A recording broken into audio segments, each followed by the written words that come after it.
교계 함께 하겠습니다. 25쪽을 펴주시기 바랍니다. 용서하여 주십시오. 용서하여 주십시오. 용서하여 주십시오. 용서하여 주십시오. 몸으로 지은 업, 입으로 지은 업, 마음으로 지은 업, 이 세 가지로 인한 모든 허물이 사라져서 병없이 수명이 장수하고 이업이나 음수가 없어지고 좋은 선업의 결과만 생겨서 이러한 예로 붓다 부배, 담마 부배, 쌍가 부배라는 높고 귀한 세 가지 부배와 오늘 스님께 지극한 마음으로 구선모와 교만을 없애고 존경을 다하여 확장하여 배우고 예배를 올립니다.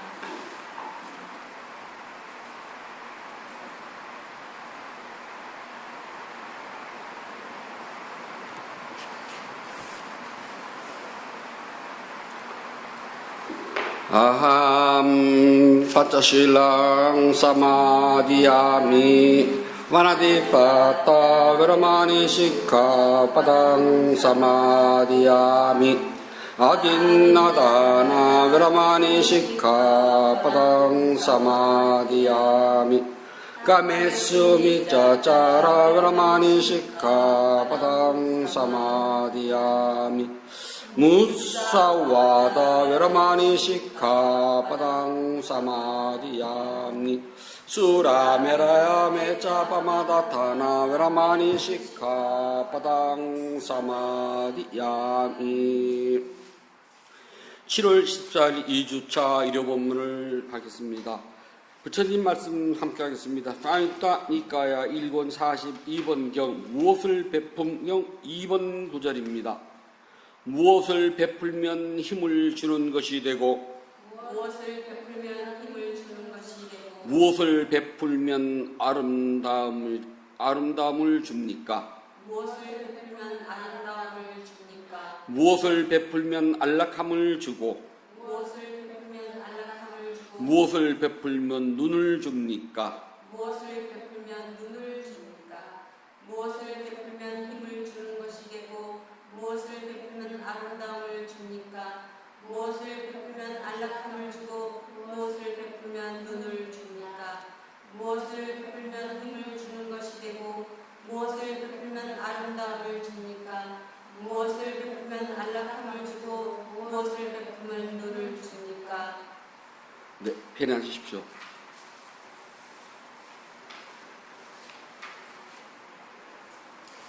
이제 진짜 더위가 시작이 된답니다. 왜냐하면 내일이 복날이잖아요.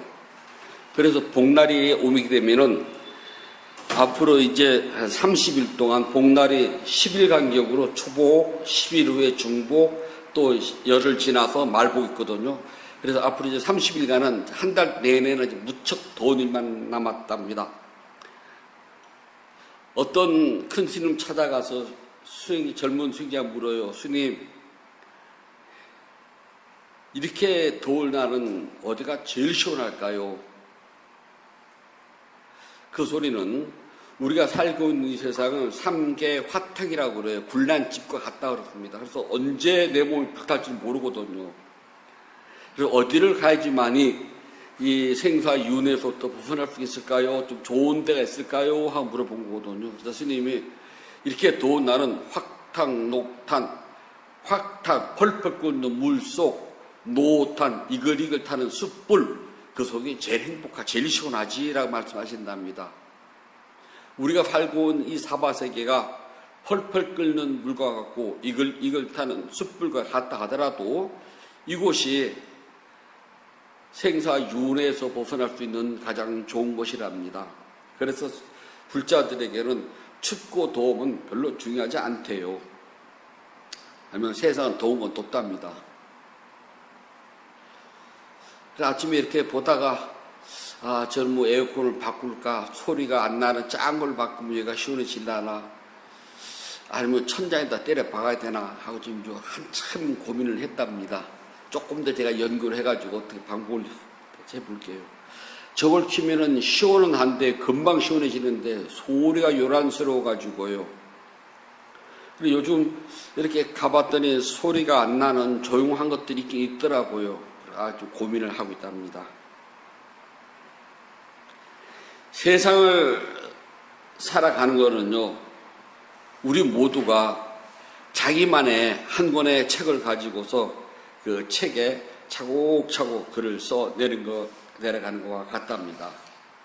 세상살이라는 책은 우리가 살아가면서 얼마나 쓸지는 몰라요. 한 권을 다 채우기도 하는 사람이 있는가 하면 한 줄을 채우고 한 페이지를 채우는 사람도 있답니다. 어떤 사람은 한 페이지를 못 채우고 한 줄도 못 채우고 그냥 점 하나 찍는 사람도 있고요. 또 어떤 사람은 띄어쓰기 빈칸처럼 무의미하게 남겨놓고도 가는 사람이 있답니다. 나는 내 책을 얼마나 썼을까 한번 생각을 해보세요. 그리고 내 책을 이렇게 열어보면은 좀 이야기거리가 많아요. 저는 제 책을 돌아보면은 이런저런 잡다한 이야기도 많고요. 또 젊은 시절에는 한때는 애써 공부했던 적도 있었고요. 정말 뼈골 빠지게 뼈를 가르는 데 수행했던 시기도 있었고요. 일일이 만보하고 노는 시기도 있었거든요. 그리고 어떻게든 보면은 각자가 자기의 책을 한 줄 한 줄 채워가지고 한 페이지를 채우고 또 장을 넘겨가지고 한 장을 채우고 해서 지금까지 여러분들이 살아온 날만큼 인생이라는 책에다가 칸을 채우고 또 쪽수를 채워서 장을 넘기기도 한답니다. 나는 내 책에서요 한 권을 다 채웠는데 읽어보다 보니까 쓸만한 내용이 하나도 없네 하는 책도 있고요. 또는 내 인생의 책에서 쓸만은 없지만은 그래도 가끔 한 페이지는 읽을 만한 게 있어 하는 것도 있고요. 한 페이지는 고사하고 그냥 한 줄 또는 한 단어 또는 점 하나로 그냥 지날 때도 있고요. 또 어떤 때는 그냥 띄어쓰기에 빈칸 하나처럼 공허하게 지나가는 적도 있을 겁니다. 아무리 내가 내 책에서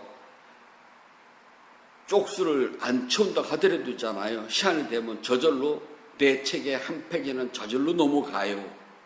이 페이지가 매 시간 넘어갈지 매일매일 넘어갈지 한 달에 한 번 넘어갈지 1년에 한 번 넘어갈지 또는 10년에 한 번 넘어갈지 그건 아무도 몰라요. 그냥 하루하루를 나는 그냥 빈칸을 채우고 있을 뿐이랍니다. 그래서 사람들은 책장을 넘기다 보면은 어떤 때는 이제 좀 쉬고 싶을 때도 있거든요. 그래서 책갈피를 끼워두고 책을 딱 덮기도 해요. 그 책을 읽어보다가 좀 쉬어야지 하고 책갈피를 꽂아두고 쉬는 걸 우리는 휴가라고도 하고 힐링이라고도 한답니다. 이제 곧 휴가철이 다가와요. 휴가철 다가오면은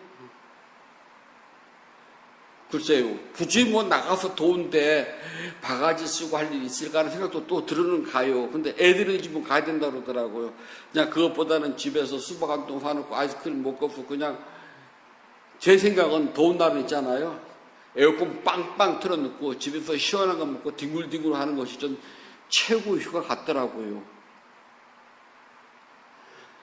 휴가철이 되면은 산골짜기 절들은요, 그야말로 쓰레기 범벅에다가 이제 사람 등살에 시골에서 못 살거든요. 그리고 시내 한번 나가면요, 저희는 그 길이 생명줄인데 막혀서 도대체 나갈 수가 없는 경우가 수북하게 많아요. 그래서 오히려 그 휴가 한 달 저희는 그냥 정말 괴로워요. 그래도 요즘은 조금 그래도 좀 덜하지만 예전에는 오게 되면 밤새도록 뭐 스피커 틀어놓고 뭐 춤추고 술 먹고 놀고 싸우고 피 터지고 정말 그렇거든요. 그래도 사람들은 가끔은 책갈피를 꽂아두고 쉴 때가 있어야 돼요. 필요해 그게 없으면 정말 지쳐서 죽거든요. 그래서 책갈피를 꽂아놓는 휴가 또는 힐링은 삶에서는 없어서는 안 될 중요한 요소긴 하답니다. 어떻게 하더라도 쉴 때는 쉬어줘야 되고 또 즐길 때는 즐겨야지면 돼요. 그래야지만 삶이 조금이라도 활력소를 가지고 오잖아요. 그래서 우리는 그 휴가나 힐링을 회복의 효과라고 그런답니다. 지친 몸과 마음이 조금 쉬어주는 시간이에요. 그래서 다시 원래 상태로 되돌아가는 거랍니다. 차도 다니다 보면 기름을 아무리 가득 넣어도 점점 기름을 사용하다 보면은 바닥을 치게 돼 있잖아요. 그럴 때 잠깐 쉬어주면서 기름도 넣고 다시 냉각수도 보충해주고 한 시간이랍니다. 차가 기름 한번 넣었다고 해서 천년 만년 타지는 않잖아요. 그것처럼 휴가는 없어서는 안 되는 건 사실이에요. 삶이라고 하는 이 책은요, 내가 일부러 넘기지 않아도 자연스럽게 책장은 넘어간답니다. 내가 글을 쓰지 않아도요, 차곡차곡 글을 쓰고 가요. 그래서 쉼표도 찍고 마침표도 찍고 말없음표도 찍고 또는 빈칸으로 남겨놓고 책장은 휙딱 넘어간답니다. 어제 나의 인생이라는 책에다가 나는 뭐를 썼을까요? 라고 돌아보면 별로 쓴 것도 없는 것 같아요.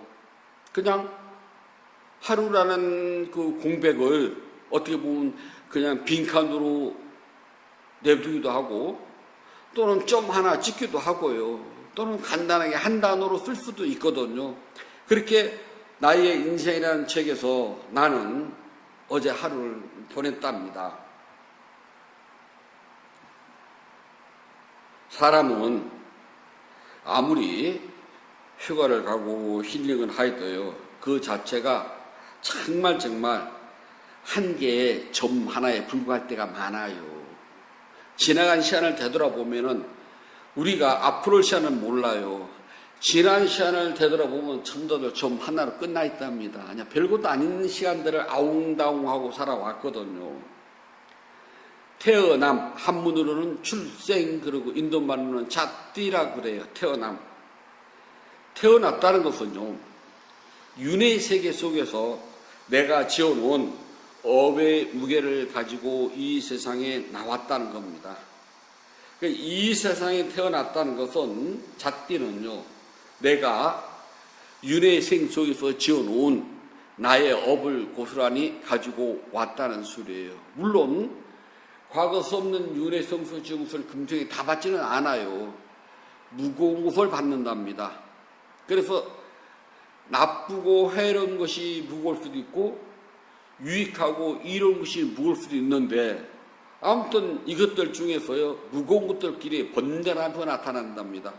그래서 아무리 인생이 초라한 사람이라도 기쁨이 없을 수는 없어요. 아무리 인생이 화려한 사람이라도 슬픔과 괴로움이 없을 수가 없답니다. 이 모든 것들은 내가 지어놓은 업의 무게를 온전히 내가 감당해야 되기 때문에 태어남, 잣띠 속에서 원초적으로 가지고 태어나요. 그건 어쩔 수가 없답니다. 그래서 이런 사람을 만나고 저런 사람을 만나는 것도 내가 지어놓은 업의 결과고, 이런 행위를 받고 저런 행위를 받는 것도 내가 지어놓은 업의 결과고요. 이런 행을 짓고 저런 행을 짓는 건 내 의도입니다. 내가 짓는 행위는 내 의도의 쌍카라, 그것은 업 아닙니다. 그것이 업을 만들어 가요. 그래서 내가 받는 업들은 내가 지어놓은 행위의 결과를 내가 받는 것이고, 그와 관계없이 내가 의도를 가지고 이걸 해야지 저걸 해야지 하는 건 의도라고 합니다. 쌍카라. 그건 내가 업을 만드는 거랍니다. 그래서 출생 속에서는 나는 업을 받기도 하고 미래에 받을 업을 만들기도 한답니다. 그래서 나는 내가 지어놓은 업의 수레바퀴는요, 내가 멈춰갈 수 없고 받아야 돼요. 단, 이 수레바퀴를 굴리는데 좀 가볍게 굴리느냐, 원래 무기대로 무겁게 굴리느냐는 내가 업이라는 걸 알게 되면은 기왕이면 가볍게 밟도록 난 노력한답니다. 즉, 짜릿짠 소금물에다가 물을 조금 더 타면 돼요. 요즘 아이들 보니까 뭐 달디단 밤양갱 하는 뭐 유행가가 있대요. 이 세상은 달디단 밤양갱이 아니라 짜릿짠 소금 덩어리랍니다. 이 짜릿짠 소금 덩어리에 계속 물을 타야 돼요. 짜릿짠 소금 덩어리가 나의 악업이라면 물은 나의 선업이랍니다. 업의 이치를 알고 나면은 나는 포기하는 것이 아니라요, 내가 새롭게 변화시킬 수가 있답니다. 그래서 불자들은 업을 바꾸는 사람, 다른 말로 하면요, 팔자를 바꾸는 사람이라고 그래요. 세상 사람들은 팔자 타령을 하면서 포기한답니다. 내 팔자가 워낙 그래. 내 이 팔자에 뭘 더 바래. 그리고 포기하게 되면은 불자가 아니에요. 불자는 업을 따라가는요, 그런 순정주의나 정해놓은 업에 의한 그 사람들이 아니거든. 업이 그렇단 말이지? 내 업이 이렇게 짜단 말이지? 그럼 난 지금부터 여기다 열심히 물을 탈 거야. 그래서 물을 타게 되면 어차피 소금은요, 변하지 않아요. 단, 물을 계속 타게 되면은 짜디짠 소금물이 달디단 밤양갱은 되지 않지만은 그래도 그냥 좀 짠기는 가셔진다는 거랍니다. 그래서 우리는 기왕에 굴리는 업의 수레바퀴라면 덜컹덜컹 되는 잘 길을 가는 것보다는 좀 덜컹되지 않는 포장된 길로 가는 게 낫다는 겁니다. 덜컹덜컹 패인 길을 간다면 돌멩이를 하나 놓든 아니면 가지고 있던 삽으로 흙이라도 한 삽 퍼다가 좀 덜 덜컹거리게 메꾸면서 가자는 거랍니다. 그래서 부처님은 태어남은 하나의 뿌리라 한다. 액과 물라는 원래 중앙, 중심, 센터라는 소리거든요. 나중에 여러분들이 인도를 가시면 근본 열의 향실이란, 부처님이 계셨던 집을 다 향실이라고, 열의 향사잖아요. 열의 부처님이 계시는 집, 향기로운 집. 그래서 여기가 열의 향사거든요. 그 많고 많은 부처님께서 일생 45년 동안 부처님으로 사셨거든요. 45년 동안 부처님께서 사시면서 여기서도 사시고 저기서도 사시고, 즉 이 절도 사시고 저 절도 사셨어요. 사는 곳마다 부처님 방이 하나씩 다 있었거든요. 그 부처님 방을 간다 꾸띠라고 그래요. 간다 향기, 꾸띠 집, 한문으로 향실 그런답니다. 그런데 그 많고 많은 집들 가운데서 근본이 되는 집, 근본 열의 향실, 한문으로는요, 우리는 물 간다 꾸띠라고 그래요. 물, 근본, 중심, 중앙, 근본, 중앙, 중심이 되는 물, 간다, 향기 나는 꾸띠 집. 한문으로는 근본 열의 향실 그런 게 딱 하나 있어요. 어디냐면은 바라나시 녹야원에 가면 부처님께서 처음 그곳에서 법의 수레바퀴를 그리셨잖아요. 그래서 그곳에서 최초로 승가라고 하는 쌍가라고 하는 구성체가 만들어졌습니다. 그래서 부처님께서 그곳에서 첫 안도를 보내요. 그래서 부처님께서 최초의 부처님이 되셔가지고 머무신 곳, 그곳에서 처음 법의 수레바퀴를 굴리신 곳, 그곳에서 부처님이 쌍가라고 하는 승가 단체를 만드신 곳, 그래서 그것을 물간다 꾸띠라고 그래요. 물, 근본. 그래서 액가 물라 그러면요, 물라 하나, 그러니까 근본 그 소리예요. 근본 뿌리. 태어남은 이 근본 뿌리가 있는데요. 이 모든 것은 중생들에게 똑같습니다. 높은 자리에 있든 낮은 자리에 있든 돈이 많든 돈이 없든 귀하든 천하든 남자든 여자든 개나 소나 말이나 저나 똑같은 하나의 뿌리, 이 액과 물라를 가지고 있답니다. 이걸 뭐라냐면 우리가 탕하라고 그래요. 다른 한문으로는 탄 듯한 심한 갈증이 난다 해서 갈애라고 번역을 했답니다. 우리나라에서는 예전에는 흐르는 시냇물은 전부 다 산삼 썩은 물, 그래서 뭐든지 다 먹을 수 있잖아요. 저희 어렸을 때도 그때 목마르면 그냥 아무 겨울물에다가 머리 박고 먹었거든요. 요즘은 이제 그렇지 않잖아요. 그래도 우리나라는 어디 가든지 물 쉽게 살 수도 있고 또 이 공공급수대가 또 많이 설치해 있어가지고 물 먹는 별로 지장이 있는데요. 인도는 아직도요, 물이 상당히 좀 걱정스러워요. 그래서 인도를 가면 불자들한테 사드리는 물 외에는 드시지 말아요 소리를 꼭 여기다 달고 산답니다. 왜냐하면 인도에서는 물 잘못 마시면 정말 대가 토이 지불하거든요. 끓인 것 외에는 사드리는 물만 드세요 꼭 당부를 해요. 인도는 물이 굉장히 귀한 나라입니다. 흔한 것 같지만 의외로 물이 귀해요. 열대지방이 돼가지고 물 잘못 마시면 큰일 나거든요. 저 타르 사막, 서쪽 타르 사막 가게 되면은 물은 더더욱이 귀하답니다. 그러니까 뭐 저 중심 중앙인 데칸군, 우리가 이제 인도 성지순례 하게 되면은 엘로라 아잔타는 석굴인 데를 가요. 거기는 인도 중앙 부분 데칸 공원이거든요. 거기는 가면 정말 물이 귀하답니다. 데칸 공원은요. 인도 사람에게는 그 열대지방에 사는 사람들에게는 시원한 물 금방 이해를 해요. 그러니까 타는 듯한 목마름, 그러는 우리는 이해를 잘 못하는데 인도 사람들은 금방 이해를 해요. 워낙 더운 나라니까요. 그래서 탕하 그럼 인도 사람들은 대부분 다 알아들어요.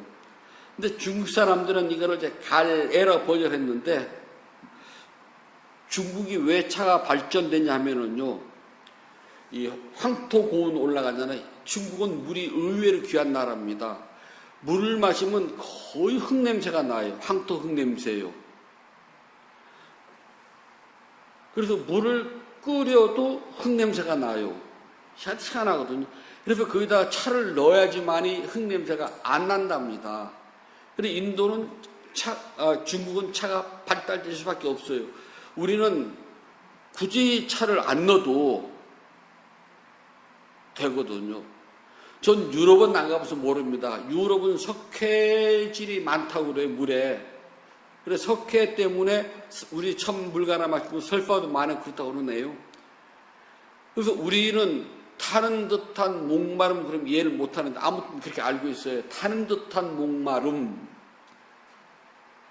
뭐를 알았냐? 이것을 갈에라고 그러고 또 탕하라고 하는데, 다른 말로는 욕망이라고 번역을 해요. 욕심. 욕심이 있기 때문에 우리가 자띠 태어남이 있다면 이것을 우리는 에까물라라고 그래요.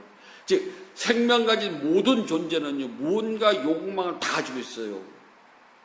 나 태어나야지 하는 것이 아니라요. 이것을 보든 저것을 보든 저거 좋아 갖고 싶어 저거 내가 갖고 싶어 하는 무언가의 마음이 일어났다는 겁니다. 그래서 이 욕망이 있는 이상은 태어나면 결코 그렇지 않는답니다. 그래서 우리는 수행을 하면서 욕망의 본질을 꿰뚫어 보도록 훈련을 해요.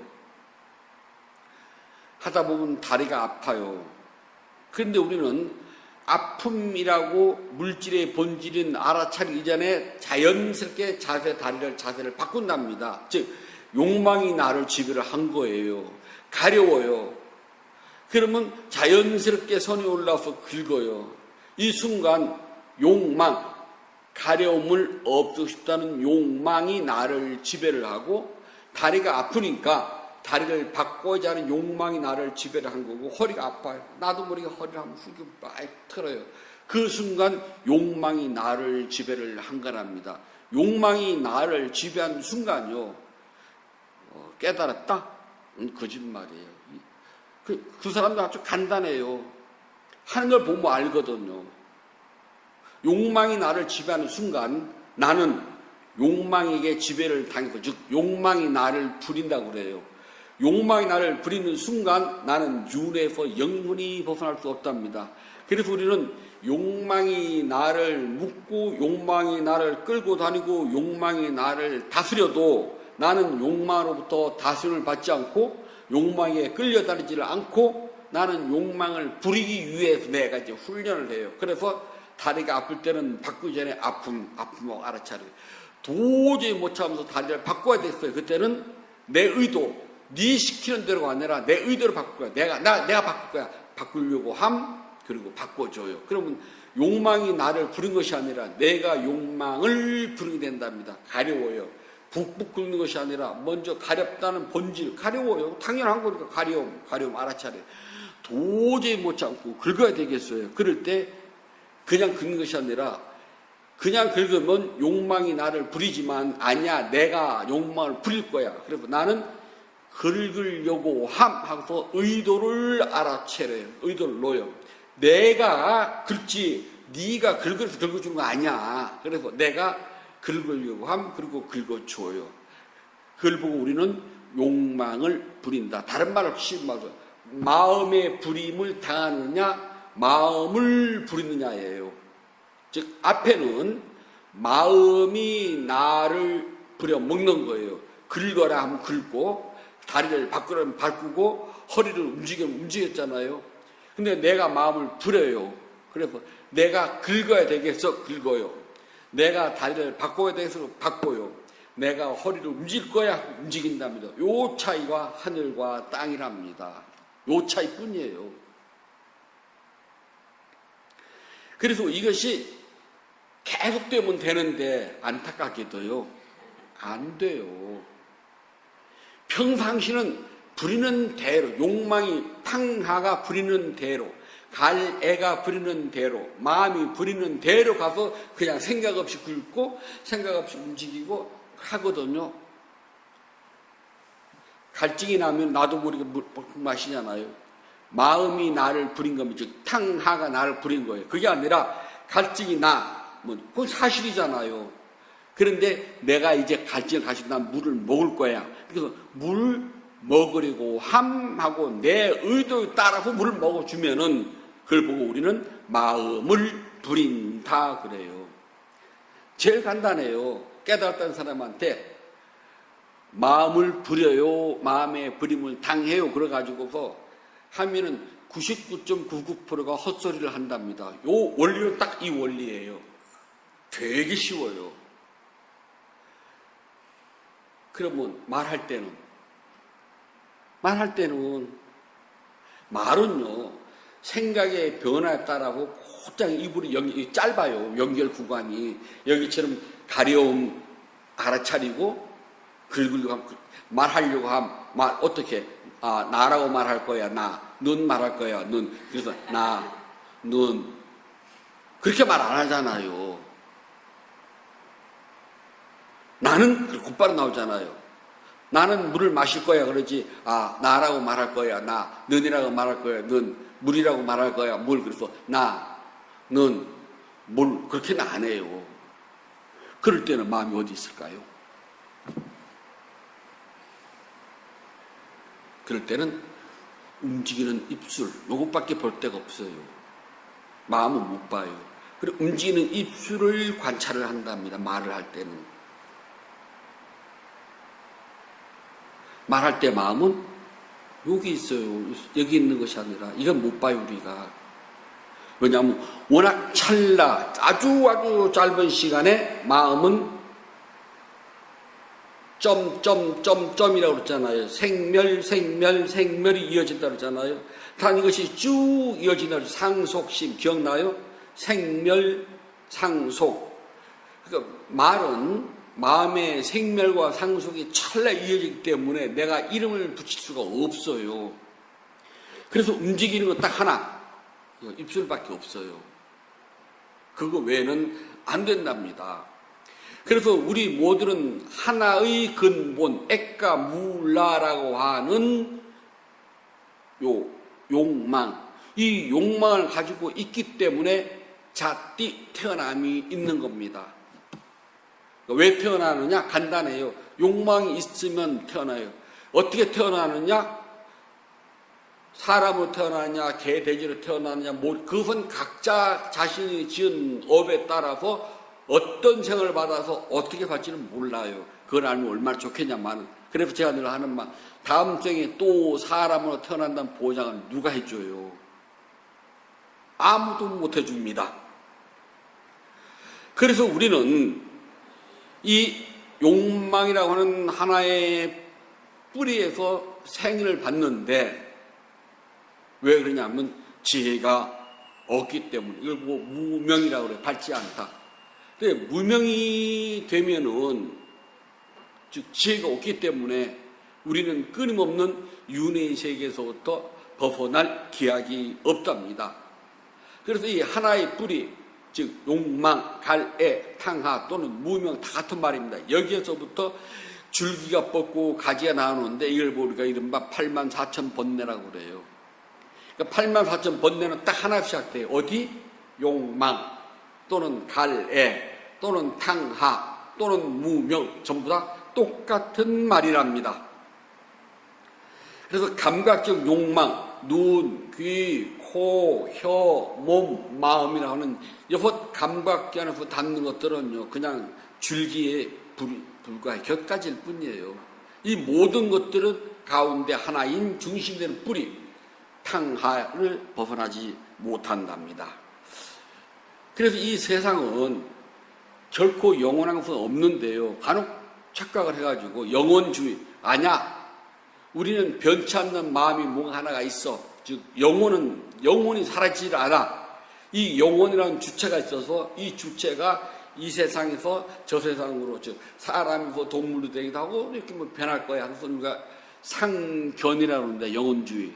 또 하나는 허무주의, 단견이라고 그래. 죽으면 끝이야. 다음 생에 뭐가 있어? 누가 해봤어? 알아? 그냥 지금 여기서 잘 먹고 잘 살면 돼. 내가 무슨 짓을 해도 잘 먹고 잘 살면 돼.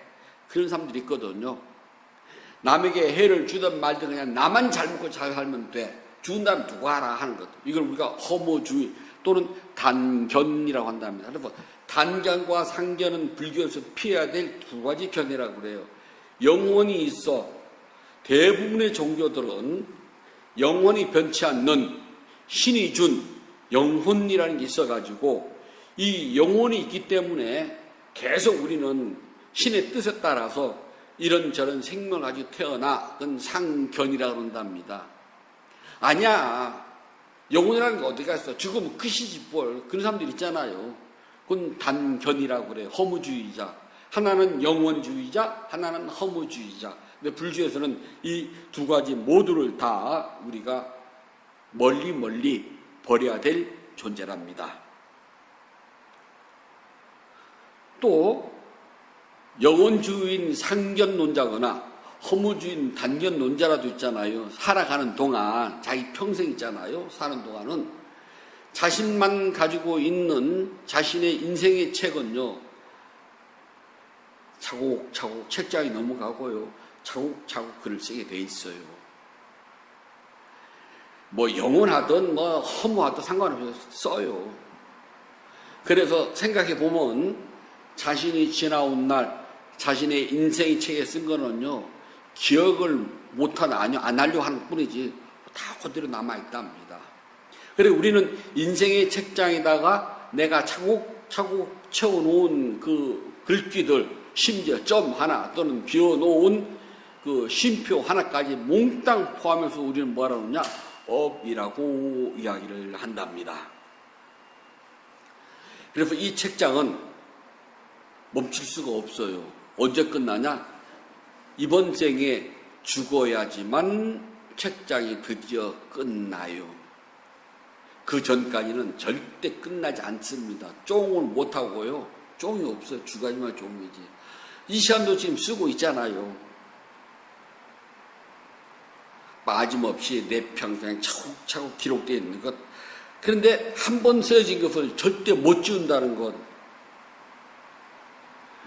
쓰다가 잘못된 것은 책장을 찢어버리기도 하고 또는 지우개로 빡빡 지울 수도 있지만 우리가 인생의 공책에다가 차곡차곡 써온 거는요, 절대 찢어낼 수도 없는 것. 그 다음에 고칠 수도 없어요. 그냥 그대로 남는 것 뿐이랍니다. 그 보면은 앞으로 남는 것이 얼마 될지 모르지만 앞으로의 남은 그 빈칸에 채울 것 정말 두렵다고 생각들었죠. 조심조심 해야 되잖아요. 고치고 새로 잘 쓸 수 있다면 얼마나 좋겠어요. 과거로 돌아간다면 언제로 돌아가고 싶을까요? 다들 난 몇 살로 가면 좋을까 다 하겠지만요, 그때가 또 똑같답니다. 왜냐하면 다시 고칠 수는 없거든요. 한번 지나온 생은요, 참 찢어낼 수도 없고 고칠 수도 없고 지울 수도 없답니다. 그냥 그대로 남아 있어요.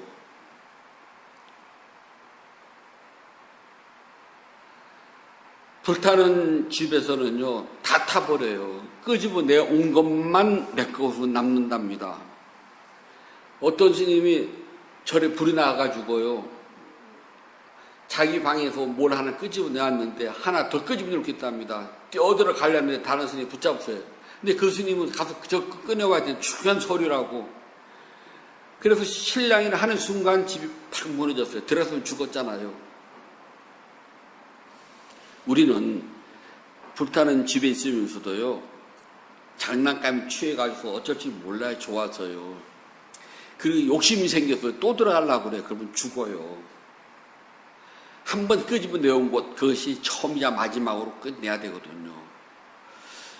불타는 집에서 끄집어내올 거는 공덕행위랍니다. 그 다음에 앞으로 남은 나의 인생의 빈 책장에 칸을 채워가는 것에서 제일 좋은 거는 공덕행밖에 없답니다. 공덕행이라는 것은 나머지 책장을 전부 다들 공덕행으로 다 채워져 있잖아요. 절대 후회되지 않는답니다. 그리고 채울 게 없을 때 제일 채우기 쉽고 좋은 게 뭐냐면 공덕행이래요. 그보다 조금 어려운 건 수행이랍니다. 이 두 가지를 함께 채워놓으면 제일 좋답니다. 그러면은 죽을 때 마지막 책장을 딱 덮을 때 그 책 속에서 반짝반짝 빛을 나는 걸 볼 수가 있을 겁니다. 삶의 책을 그 내용이 풍부할수록 좋은데요. 보통 사람들은 내 삶이라는 책 속에 내용을 풍부하게 채우기 힘들어요. 대부분 의미 없는 부호나 낙서를 채워주는 경우가 많답니다. 비록 낙서와 의미 없는 부호와 빈칸이라 할지라도 남아있는 빈칸에다가는 공덕행, 수행 이 두 가지를 가끔씩 그냥 한 장에다가 이렇게 한 단어 써도 괜찮아요. 해놓으면은 언젠가는 그 공덕의 힘으로 여러분 스스로가 윤회의 길에서 벗어날 수 있는 참다운 길을 찾을 수가 있답니다. 한번 좀 잘 써보세요. 그리고 나의 인생의 책은 나밖에 못 써요. 아무도 쓸 수가 없답니다. 부처님께서 말씀해 주셨습니다. 사유타니까야 1권 41번 불경 2번 구절입니다.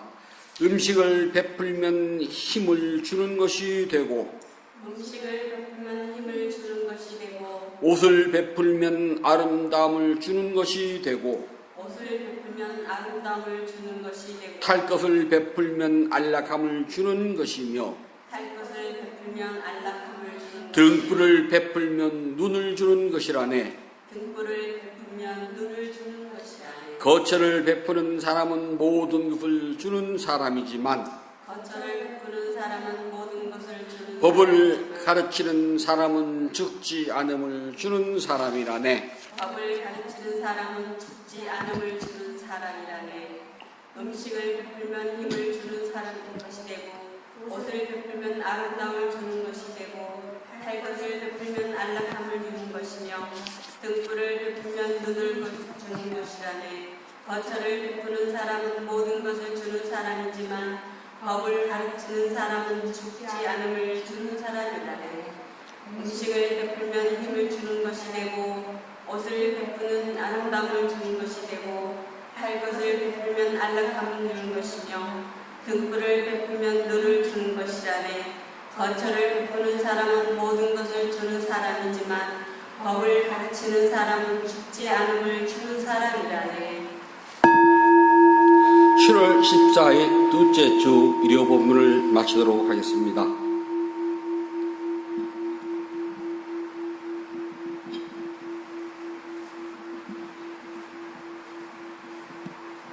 법회 회항하겠습니다. 272쪽을 펴주시기 바랍니다. 나누는 기쁨으로 자비 발언을 하였고 수행을 위하여 문을 하지 않는 서원을 서어야 합니다. 오늘의 수행이 계속 이어지길 서원하노니 제가 해탈하면 곧바로 깨달음에 이르러서 흥한 사바세계의 모든 욕망과 집착이 끊어지다. 제가 만약 다시 태어나 살아오는 동안 모든 악업을 없애고 바른 맘 깊은 생각 참다운 지혜와 청정 노력이 충만하여 지이다. 단마의 위없는 힘과 제 노력과 실천 수행하는 힘으로 어떤 마장도 제하던 기원합니다. 부다와 더 높은 스승님 그리고 성스러운 쌍가의 힘으로 저의 마지막 탄생일지라도 마장인 절대로 접근하지 않길 기원하나이다. 모든 선업功德을 고르게 나누어 가지소서. 사두 사두 사두. 모든 선업功德을 고르게 나누어 가지소서. 사두 사두 사두. 모든 선업功德을 고르게 나누어 가지소서. 사두 사두 사두.